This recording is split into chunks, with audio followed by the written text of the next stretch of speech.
EVM کے ساتھ, وہ تو نان ریلیٹڈ سوالات ہیں. دیکھیں بات یہ ہے کہ جب آپ ایک چیز لا رہے ہیں اس کے متعلقہ ہو یا غیر متعلقہ ہو, جب کوشچن ہوگا جواب تو دینا, آپ اگلے کو مطمئن تو کریں کہ بھائی اس میں ایلفی کے ذریعے کوئی پرابلم نہیں ہوگی, اس کے کوئی بٹن دبانے سے پرابلم نہیں ہوگی, اس میں کوئی 2 نمبری نہیں ہوگی. دیکھیں اپوزیشن کو جو خطرہ ہے وہ تو یہی خطرہ ہے نا کہ جیسے RTI سسٹم بیٹھ گیا تو اپوزیشن آج تک کہہ رہی ہے کہ الیکشن جعلی تھے, ساری اپوزیشن یہی کہتی ہے نا.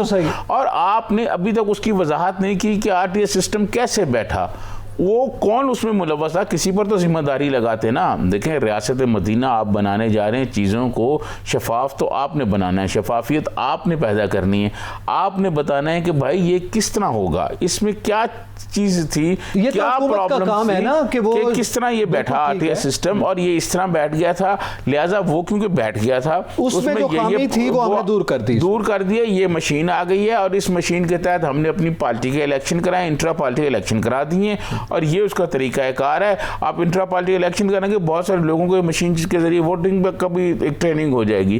آپ کچھ کریں تو صحیح. آپ یہ چاہتے ہیں کہ جناب صرف اور صرف جو ہے وہ اپوزیشن آپ کی بات مان لے اور پھر ساری اپوزیشن باہر میں بیٹھی ہو اور آپ 2 تہائی اکثریت لیں اور پھر جو مرضی کرتے ہیں. یہ تو یقینی طور پر حکومت کو کرنا چاہیے تھا, اور صدر مملکت کو صرف ان ایشوز سے ذرا ڈیٹیل میں بات اگر وہ کرنا بھی چاہ رہے تھے تو کچھ اور انداز میں ہم ایکسپیکٹ کر رہے تھے. لیکن میرا سوال یہ ہے کہ یہ اپوزیشن کو کیا ہوا, پارلیمنٹ کا مشترکہ اجلاس ہے, صدر مملکت جو ریاست کا نمائندہ ہے وہ اپوزیشن کے لیے بھی پریزیڈنٹ ہیں, وہ حکومت کے لیے حکومتی جماعت کے لیے بھی پریزیڈنٹ ہیں, وہ عوام کے پریزیڈنٹ ہیں, ریاست کے بڑے نمائندگی کر رہے ہیں, تو ان کا آج خطاب تھا اور اس میں اپوزیشن نے شور شرابہ شروع کر دیا. وہ بیٹھ کر سنتے تو صحیح, میرے خیال میں اتنا حوصلہ تو ہونا چاہیے تھا. میں یہ سمجھتا ہوں کہ حکومت اور اپوزیشن کے درمیان جب تلخی ہو, ماضی میں بھی ایسے ہوا کہ جب پریزیڈنٹ زرداری صاحب آتے تھے, غلام اسحاق خان آتے تھے, تو سب سے پہلے یہ گو بابا گو کا نعرہ محترمہ بینظیر بھٹو شہید نے لگایا تھا اس کے خلاف, اسحاق خان کے خلاف اسمبلی میں.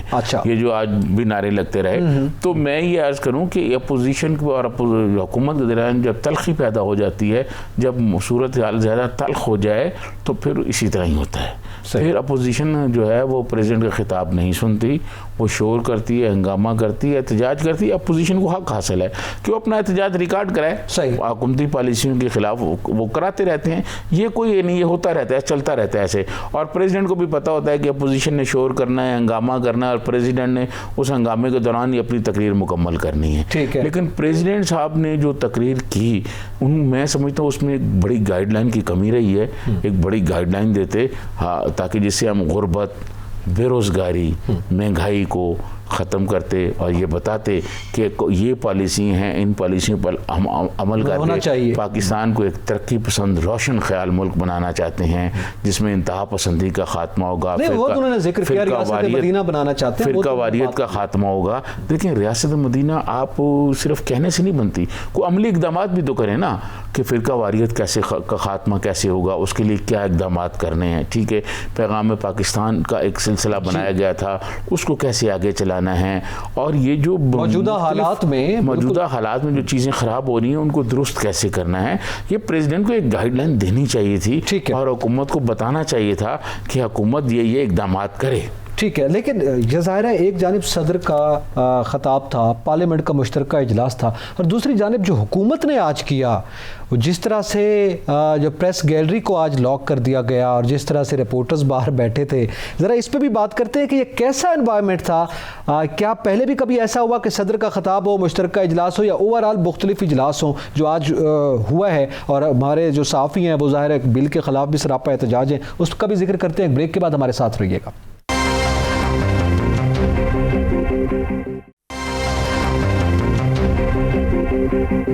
ویلکم بیک ناظرین. ذکر کریں گے پاکستان میڈیا ڈیولپمنٹ اتھارٹی بل جو کہ حکومت لا رہی ہے صحافیوں کے حوالے سے, میڈیا کے حوالے سے, اور حکومت کا یہ کہنا ہے کہ یہ صحافیوں کو حقوق دلوائے گا, میڈیا کے لوگوں کو بڑا فائدہ ہوگا, جبکہ اس بل کے حوالے سے جو صحافی برادری ہے اور جو میڈیا ریلیٹڈ لوگ ہیں وہ اس کو استحصال قرار دے رہے ہیں اور اس کو کنٹرول کرنے کا ایک حکومتی طریقہ قرار دے رہے ہیں. اس پر احتجاج جاری ہے. زیادہ صاحب, بریک سے پہلے یہی سوال میں نے آپ کے لیے چھوڑا تھا کہ آج آج ایک جانب یہ مشترکہ اجلاس تھا اور دوسری جانب پہلے ہی صحافی اس بل پر احتجاج کر رہے ہیں، لیکن اس سے بھی پہلے میں آپ سے یہ پوچھنا چاہوں گا کہ آج یہ حکومت نے جس انداز میں پارلیمنٹری رپورٹر پریس گیلری کو تالا لگا دیا ہے، کیا اس کی مثال پہلے بھی ملتی ہے؟ یہ آپ سمجھ لیں ابھی بل منظور نہیں ہوا تو حکومت نے یہ کہا کہ جو ہم کہتے ہیں وہ سچ ہے. حکومت جو ہم کہتے ہیں وہ سچ ہے، یعنی جو حکومت کہتی ہے بس وہی دکھانا پڑے گا اور وہی سچ ہے. جو پی ٹی وی دکھائے گا ہمیں بھی وہی دکھانا پڑے گا. سرکاری ٹی وی جو دکھائے گا وہی سچ ہے. میں آپ کو نقی صاحب عرض کروں کہ ضیاء الحق کے زمانے میں، ضیاء الحق کے جبر کے زمانے میں جرنلزم میں آ گیا تھا اور میں نے دیکھا لوگوں کو سٹرگل کرتے ہوئے. ناصر زیادی صاحب بزرگ ہیں ہمارے، بڑے جوان تھے اس وقت جب ان کو اقبال جعفری صاحب کو کوڑے لگے. آج میں بوڑھا ہو گیا ہوں، ٹھیک ہے. جب میں جرنلزم میں آیا تھا میں جوان تھا، 30-35 سال میں نے اس دشت میں گزار دیے ہیں. لیکن میں آپ آج یہ ساری چیزیں دیکھ کے، اور جب میں یہ دیکھ رہا تھا کہ پارلیمنٹ کی گہلی کو تالا لگ گیا ہے اور یہ کیسی جمہوریت ہے، دنیا میں ہم کیا پیغام دے رہے ہیں، اور صحافی بیچارے باہر بیٹھے ہوئے ہمارے دوست بھائی ہیں. مجھے ضیاء الحق کے زمانے سے جو جبر شروع ہوا ہے نا جی، وہ جبر آج بھی نظر آ رہا ہے.